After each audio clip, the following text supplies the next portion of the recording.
Onaginim senday yaqin do'st yo'q ekan. Mehringga ku umuman gap so'z yo'q ekan.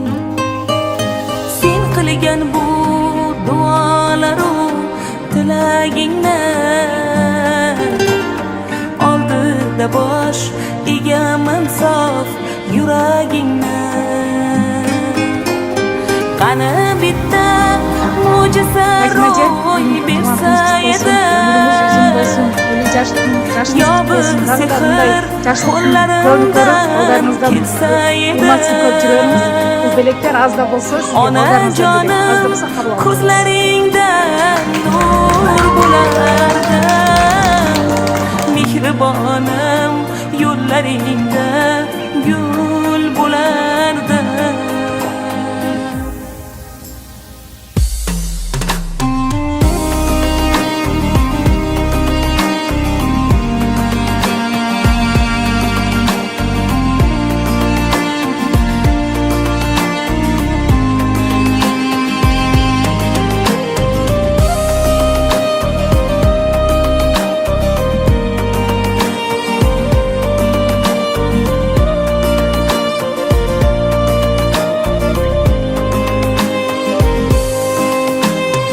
Onaginim kel poyingga men tiz cho'kay, meni boqqan qo'llaringdan kel bir o'pay.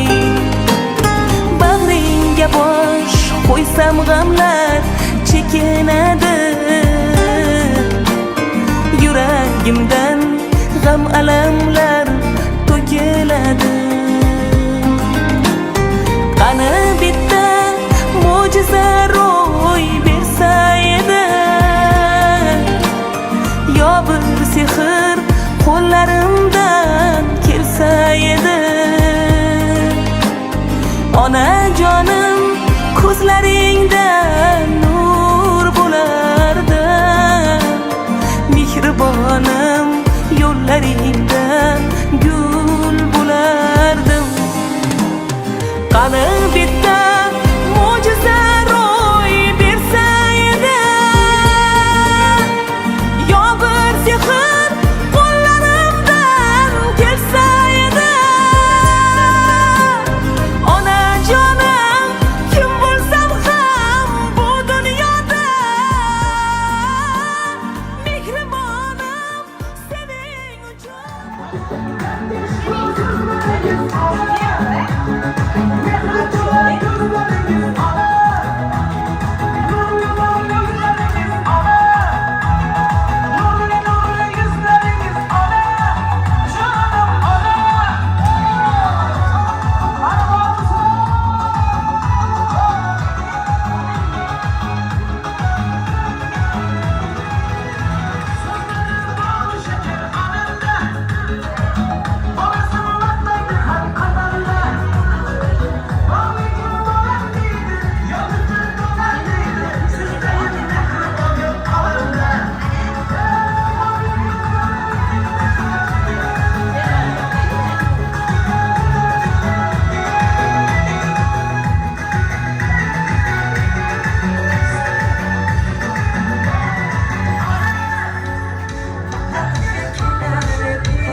Yüzlerge kiring, buna yoshlarni ko'pini ko'ring.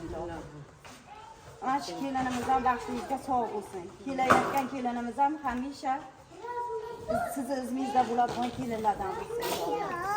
Bugungi tavallud kuningiz muborak bo'lsin. Baxtingizga sog' bo'ling.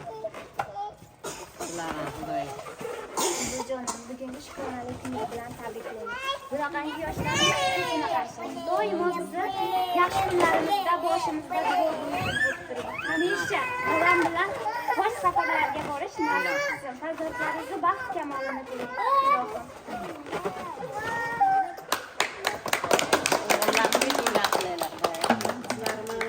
Kelinim ham qo'shganimdan qo'sha qarsin, tanijonlari sog' bo'lsin. Bolalarini omadini bundan ham ziyoda qilib bersin. Chaqirib, shunchalik hurmat qilishganiga hammalar umri uzun, rizqi bo'lsin. Bolalarim ham doim omadini berib, oldi farzandlardan bo'lib yursin mahallada. Bugungi bo'lgan kelinimiz ham Xudoya qutlug' qadamli bo'lsin. Tanijoni sog' bo'lsin, bola chaqali bo'lib, buni kelinimga o'xshab, qizim hurmatli bo'lib, bizni ham hurmat qilib yurishaversin. Hammalarning tanijonlari sog' bo'lsin. Sizlarga ham rahmat.